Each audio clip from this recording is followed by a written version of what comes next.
If you ask AI to generate an image of a homemaker, what do you think it's going to generate? It generates a woman.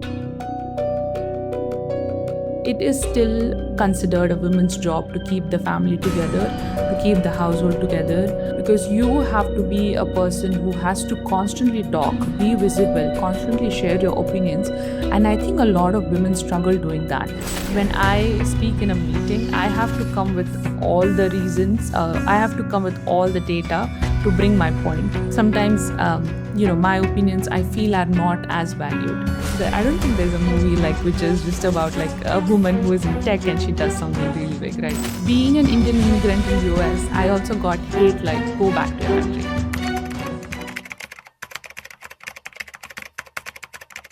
Welcome to another episode of Staying Indian, the NRI podcast. Women in tech has been a really buzzword around these years, especially when you start to deep dive into stats around women in tech. It's only 28% of US workforce. There is still a lot of scope to be done there, and in this special episode on women in tech, so there are 3 takeaways from this key episode. Challenges faced by first-generation immigrant women in tech, the importance of building community, and the practical advice on navigating successful tech careers. And to do that, I have someone very special, Sanyogeeta. Sanyogeeta has been living in US for past 7 years. She lives in California. She is a software engineer and has built a thriving community of 700 plus women in tech. Welcome, Sanyogeeta. Thank you so much for having me on this podcast. I think women in tech is still, it has been there for a while, but we still have a lot of work to do. So this podcast is also going to help us in that. So thanks for having me. When I was going through research and, on the preface of it, you might think that gender equality is something in US which would be very prevalent, right? But when you see the numbers, it is not, so there is a lot of work to be done there, rightly said. And I think you're doing a great job in leading that. Can you tell us about your community, how it started? Yeah, so I am a Indian immigrant woman in tech in USA, and I started making content this year. My content took off, and a lot of women were able to relate to my journey. That's when I realized we want a community where we are able to talk one-on-one. And I was not able to talk to many women at the same time. I felt like a community would be a great idea because other women can help each other, have only so much of knowledge or so many experiences. But when all women come together in a community, they can share their experiences and their ways of thriving through it, right? So that's when I started creating this community. The first thing we did was just create a WhatsApp community, send a link to people who are interested, and that's how we started. And now you have 50,000 plus followers on Instagram and maybe on other channels as well. So how is it going so far? Yeah, I think in the beginning, I just started making content in tech to learn as well. I wanted to learn tech and then share those learnings to other people. But I started to see that, there is a trend where people are really interested in what's going on in tech, or what's going on with the lives of people who are living in US. There's a lot of people who want to come to US. So I saw that, I got a really good traction on my content just because it was so relatable as well. Given the community, I think, so many people were able to relate, especially women. They were able to relate with my struggles, and they were able to, just come and also give advice to each other. The community is really active on a daily basis. I don't have to be go into the community and ask people to chat with each other, but it's really nice to see that it's been active and everybody's helping each other. Amazing. So can you highlight your story, Sanyogeeta, a bit, your background and what kind of struggles and wins you faced in recent years? Yeah, so I think whenever I give my introduction, I tell people I come from a Marathi middle class family from Pune in India. I just decided, because my cousin was in US, I decided to come to the US after my graduation. I did my engineering in computer science, and then I came to US to do my master's. I did it from UNC Charlotte, pay for my master's through the loan, and then the only goal I think I had was to get a job so that I can pay that loan back.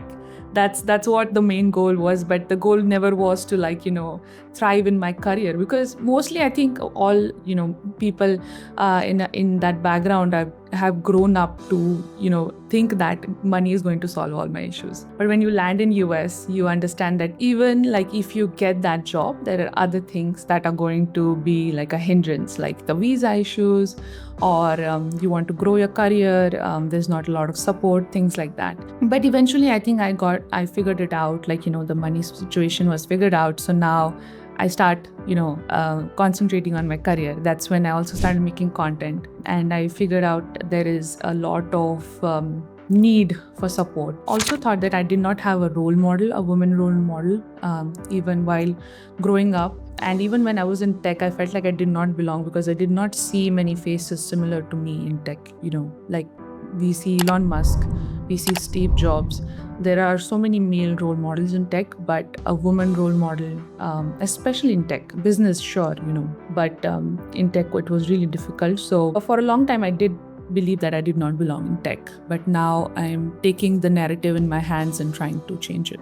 That is a good thing to lead from the front. And yeah, you rightly said that you can see a lot of Indians in leadership roles in tech as well, like to the likes of Satya Nadella, Sundar Pichai, but not really women, right? So talking about role models, who are your role models?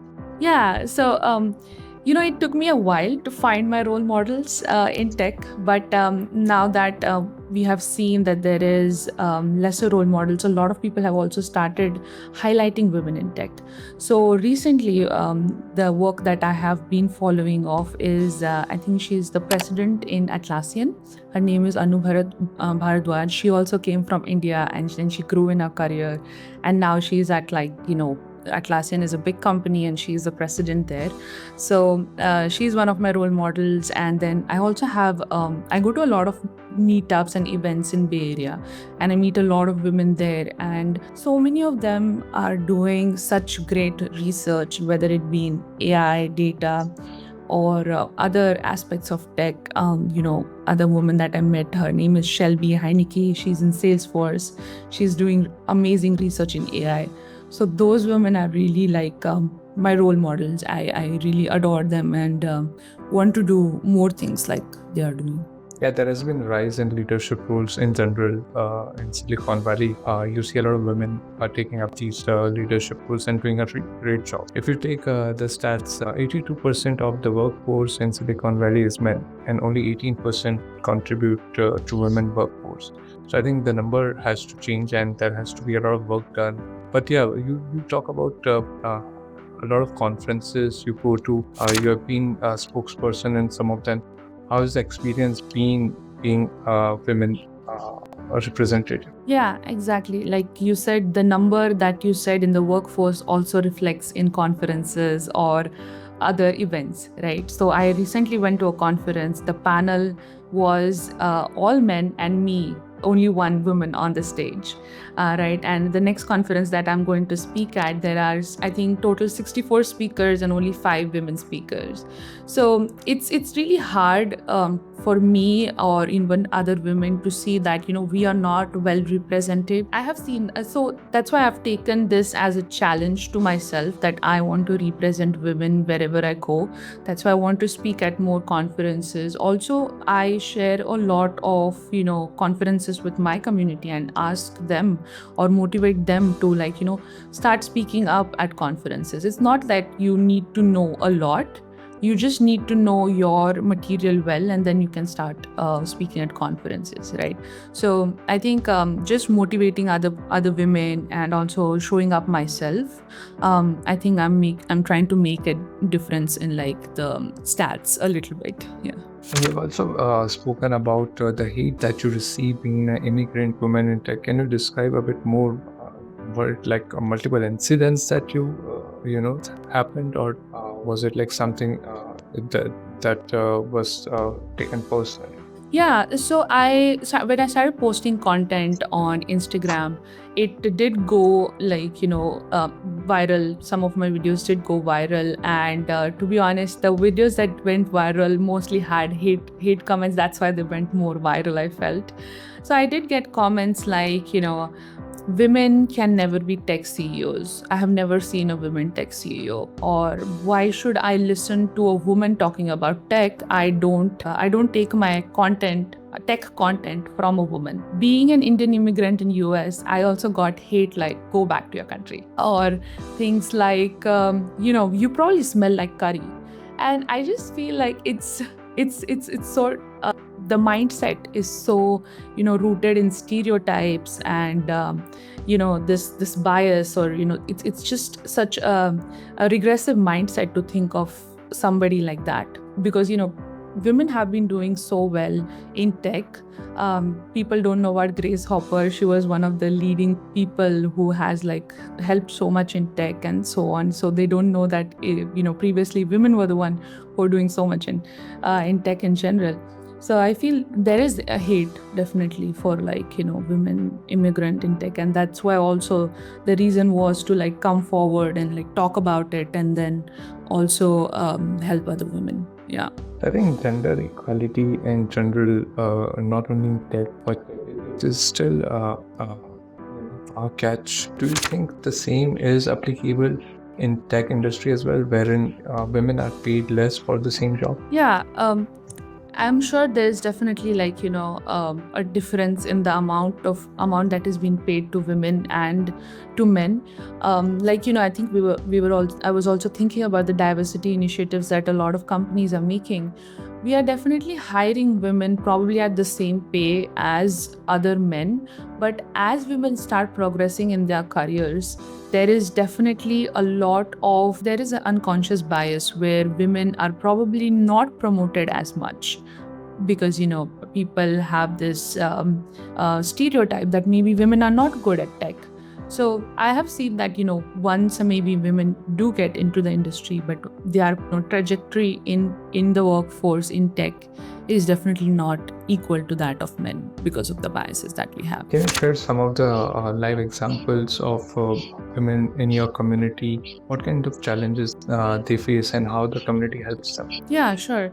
So I think the first thing itself is not having a representation of somebody similar to you in the company.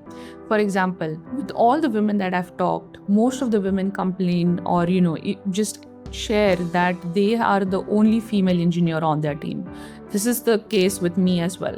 So when something like that happens, you feel that you do not belong there, right? Because everybody else is a man and I'm the only woman. Do I even belong there? So there is that imposter syndrome creeping up. Other thing is like as women progress in their careers or decide to have children in their personal life, then there is the motherhood penalty that we all have heard of that creeps up. I was talking to a friend of mine who has recently, had a really beautiful baby girl. I think her baby girl is 1 or 2 years. She was telling me this, that, even though we say that she and her husband have decided that we will do 50-50 on all the chores, it's not 50-50. Right?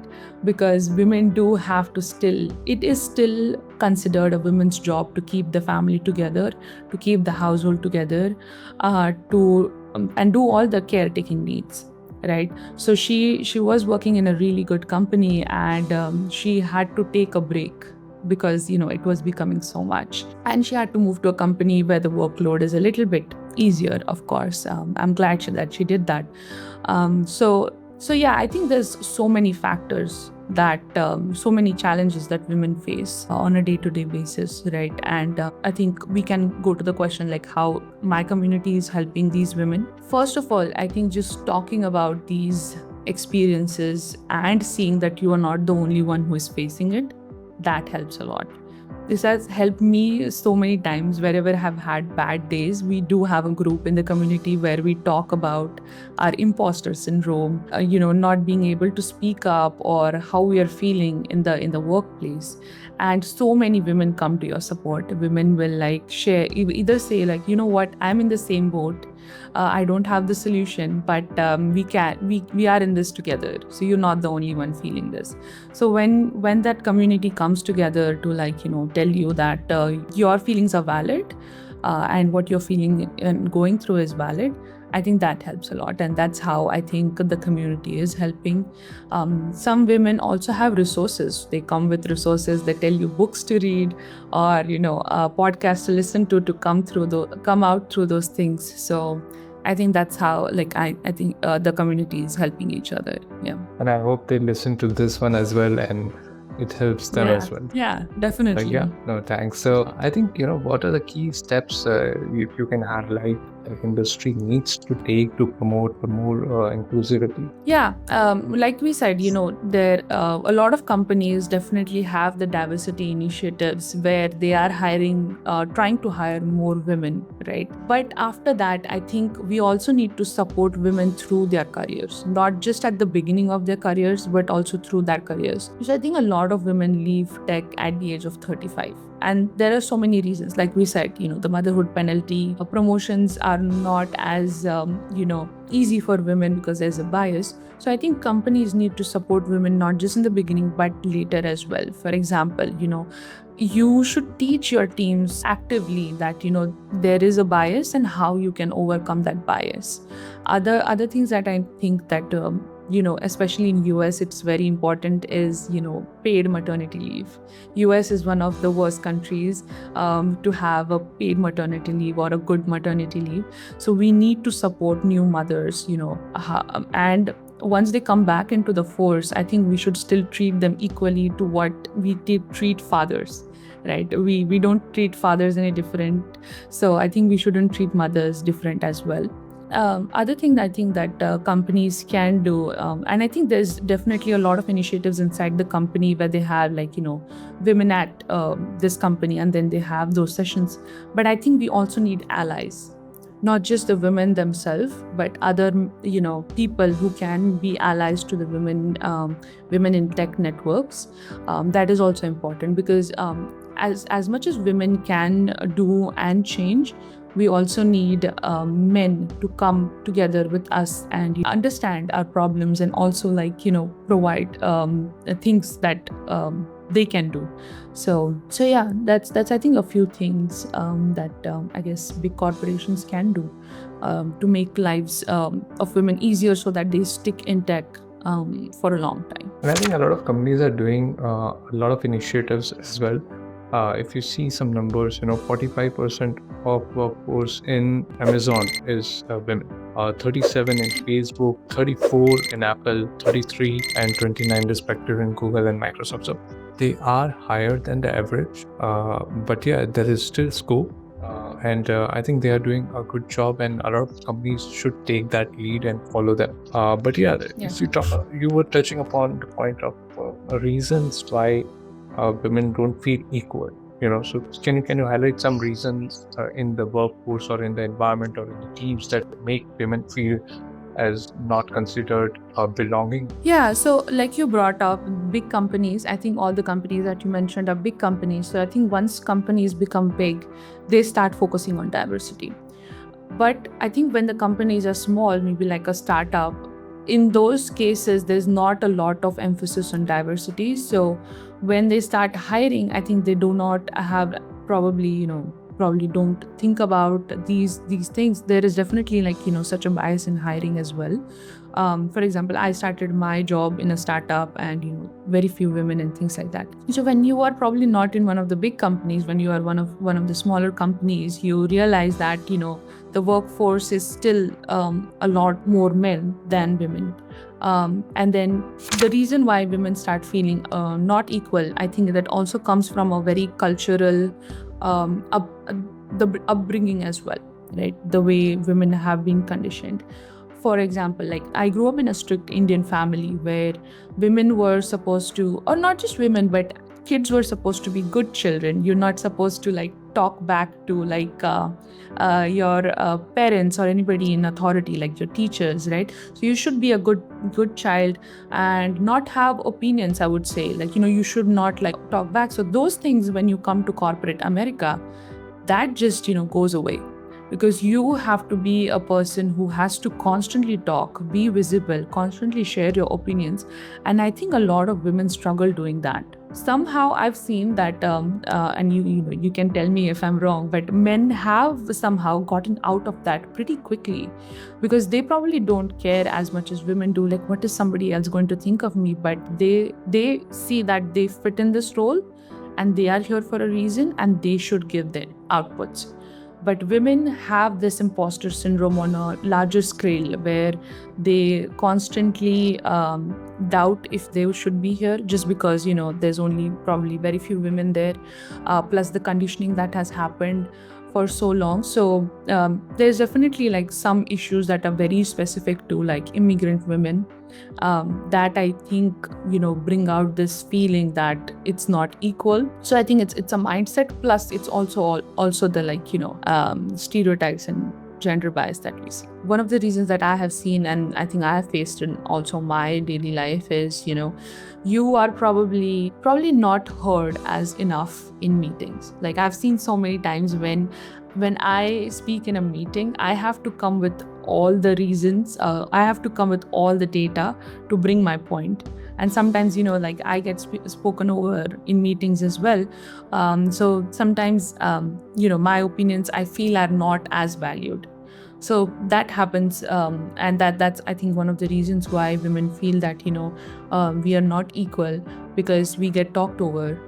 Other things I've seen is sometimes maybe women are given the job, hey, why don't you take the notes in the meeting, or why don't you organize this thing at the in the company, or things like that. I think those also contribute to feeling that why is this always a woman's job to be done. Yeah. So I think those are the reasons that kind of make women feel that they are not equal at work. Indeed, and you kind of rightly highlighted all of those reasons. That behavior has to change at the workplace, and that is kind of a ungiven bias that you said. There has to be a training for it, a conditioning for it, to change that behavior at a workplace. But at the same time, I think it's very important career-wise women to pick tech as their profession. When you see percentage of women picking up fields as a major, they would go into law, they would go into medical services, physical science. Technology is the least picked career option. So I think that has to also change at the root level. Yeah, definitely. I think a lot of organizations, they try to reach women who are in high school, right? Because there you can build this love for tech, or this interest in tech, right? And that's I think a really good age to reach out to women and then tell them. I think this also I think I was reading this or that this also happens because there is less role models, right? Women look up to maybe there's so many movies made about lawyers or things like that, but I don't think there's a movie which is just about a woman who is in tech and she does something really big, right? So I think the representation itself in media or is not as much highlighted on women. So that's the reason maybe women don't choose, as young girls don't choose this career. But tech has so much influence on our lives, right? Social media influences us on a day-to-day basis. AI is influencing us on a day-to-day basis. And if we are not the ones who are building this, if we let all the work, all the development on the side of, let men do it, there's going to be a lot of bias. AI in general is so biased, right? If you ask AI to generate an image of a homemaker, what do you think it's going to generate? It generates a woman. So I think, yeah, those biases are there, right? Those biases come from human to the technology. So I think technology influences so much. So young women have to understand that we have to be in these fields as well, so that the influence that we are creating through this technology is not just one-sided. Interesting. I never thought of that bias that would exist in AI as well. It is supposed to be unbiased, right?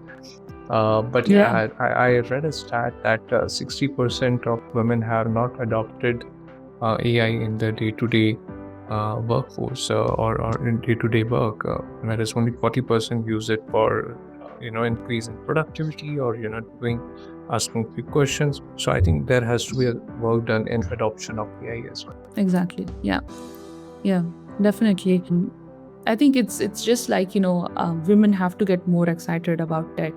I think I was also listening to this news journalist from India. She said that women don't watch news. And I feel like you realize more about the potential of AI and more that is going on in the market when you look at the news. So I think it starts from there.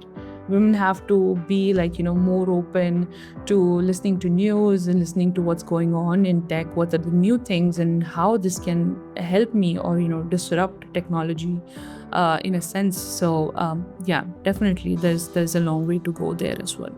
And I think increase in remote work has also helped women in tech in general, especially after COVID. You see a lot of companies offering remote work, maybe once or twice a day in the office, and that has helped women to balance their work life and the personal life quite a bit. Yeah, so I think remote work is I think there's pros and cons. The pros, definitely women are able to take care of their house, take care of all the responsibilities they have here, and also do the work, right? Maybe there's like 15 minutes between the meetings. Hey, let me just like cook something for the kids or things like that. So I think remote work definitely like helps women, but at the same time I feel this was a sentiment that came up during pandemic, that when women started working from home, a lot more responsibilities start coming to them, right? Because just imagine if their partner is working outside, is working into the going into the office, and women are at home, picking up the kids becomes the woman's job, because hey, you're at home, you could probably go and pick up the kids and bring them back. Doing the laundry becomes the woman's job because you're at home. Yeah, you know what? In 5 minutes, I'll quickly go and put the laundry, and that's fine. Planning things start becoming. So I feel remote work is definitely helping women, but at the same time, we are also seeing that sentiment that, then it probably also women are doing too much and getting burnt out as well.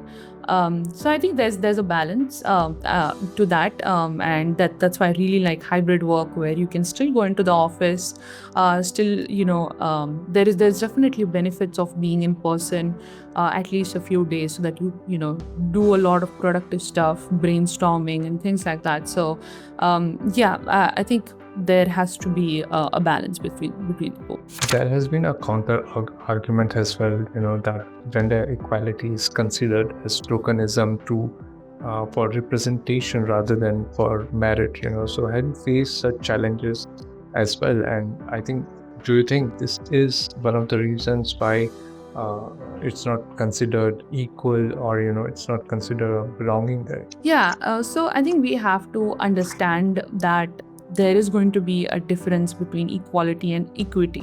Equality is like, yes, both genders are equal. They have been given the equal opportunities, and they, for a long time, and they are like everything is equal, right? But when you look at it in terms of equity, it was only until like 1970 that women were probably 1970s that women were probably given a credit card, right? It was only recently that women started coming into workforce. So you have to give them equity, where you have to push them a little further.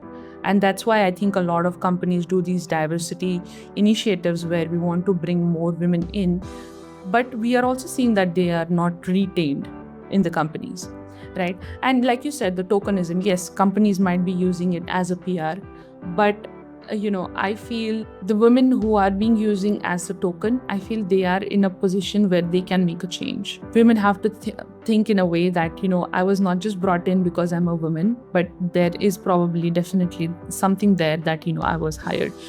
The interviews of these companies are not easy. Let me tell you that it's not easy being like, a software engineer. So when you are hired in this position, I think you have to see it in a way that I can make a difference. I can make my voice heard. I can be more visible, and I can bring in more change. It is definitely unfortunate that, it is being used as a PR gimmick or whatever. But I think there has to be a way that we have equity for women more than, equality as well for right now.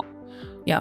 Do you feel tech communities are as progressive as they claim to be, or they're still dominated by harmful stereotypes and misogyny? Yeah, I think it is changing. There is definitely still, I would say, like I said, I got a lot of hate. Women can be tech CEOs and things like that. So I think there is definitely some misogyny there.